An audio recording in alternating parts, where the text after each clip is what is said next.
हे दोस्तों, तो ये किस्सा तब का है जब मुझे चाटा पड़ा था।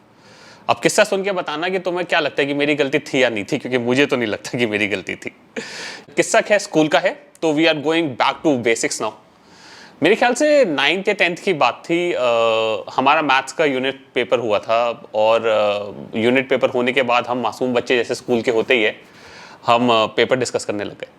खैर, ये हम पेपर डिस्कस करने वाला काम हमने आईआईटी और आईएम में आके बिल्कुल छोड़ दिया था। आईआईटी आईएम में हम किसी तरह पेपर निकालते थे, भगवान का नाम लेते थे और वापस बकचोदी में लग जाते थे। लेकिन खैर, स्कूल में हम मासूम थे तो हम पेपर डिस्कस कर रहे थे। पेपर डिस्कस करते करते मेरे ख्याल से मेरा दोस्त था, उसका नाम था विवेक।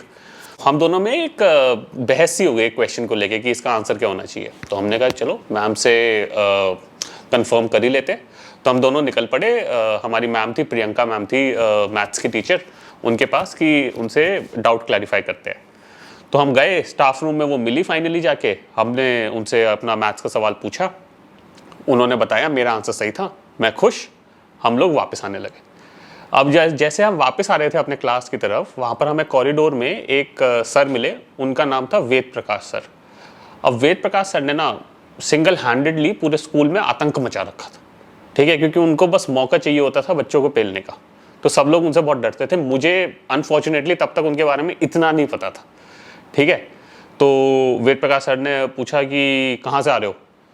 हमने कहा, इनफैक्ट हमने नहीं, उसकी तो फटली थी, विवेक तो बिल्कुल ही फटली थी, उसके मुंह से आवाज़ नहीं निकल रही थी। तो मैंने कहा ठीक है, मैं ही बता देता हूँ। मैंने कहा सर, हम मैथ्स का एक क्वेश्चन सॉल्व करवाने गए थे, हम प्रियंका मैम से मिल के आ रहे हैं, ठीक है। फिर उसने कहा, बाजू वाली क्लास में एक दूसरी टीचर पढ़ा रही थी, शायद उसका नाम रश्मि मैम था। तो वो कहते हैं प्रियंका मैम तो ये नहीं। मैंने कहा बेचारे ऐसे बच्चे डरते, ये बुजुर्ग आदमी तो कन्फ्यूजन में जी रहा है। मैंने कहा कि अब क्या ही करेक्ट करना, उसे क्या ही बहस करनी है। मैंने कहा नहीं सर, मैथ्स वाली प्रियंका मैम, वो हमको स्टाफ रूम में मिली थी, हम उनसे डाउट क्लियर करवा के वापस ही आ रहे हैं। तो पहले तो 1 मिनट के लिए वो चुप हो गया। फिर उसने बोला कि तुम्हारे पापा क्या करते हैं। अब तो मुझे जेन्युइनली उनके ऊपर तरस आने लग गया कि बुजुर्ग आदमी बिल्कुल सठी आ गया है। कोई लाइन ऑफ थॉट ही नहीं है उनके क्वेश्चनिंग में, क्योंकि कोई रेलेवेंस नहीं है इस क्वेश्चन का। मैंने कहा खैर कुछ नहीं, मैंने बता दिया कि सर वो सीए है। फिर नेक्स्ट सवाल फटाफट आता है कि तुम्हारे पापा ने तुम्हें ऐसे सिखाया है कि ऐसे चलना चाहिए स्कूल में।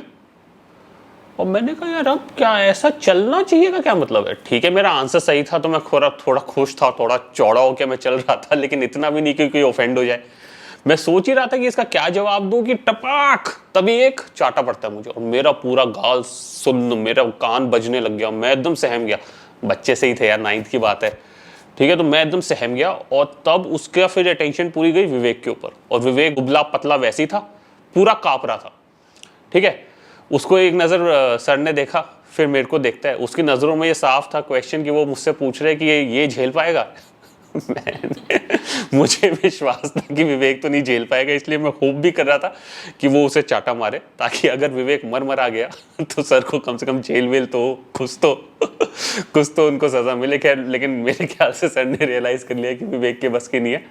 तो उसने कहा विवेक को कि मैं तुम्हें वार्निंग दे रहा हूँ, ऐसी गलती आगे से मत करना। मेरे को अभी तक नहीं समझ आ रहा कि विवेक की गलती क्या थी कि वो ऐसे बंदे के साथ चल रहा था जो चलना नहीं जानता। क्या जैसे तैसे हम चुप रहे, खड़े रहे। फिर उसने कहा जाओ क्लास में जाओ।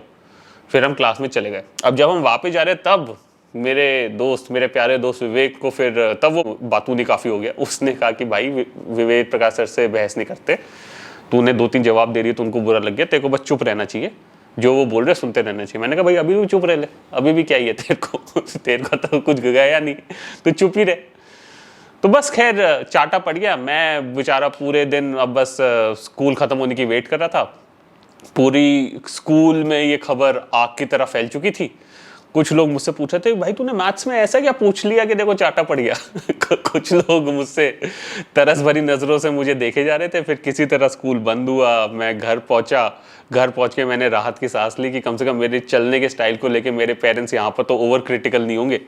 लेकिन हाइंडसाइट में अगर होते तो हो सकता है मेरे को चाटा ही नहीं पड़ता।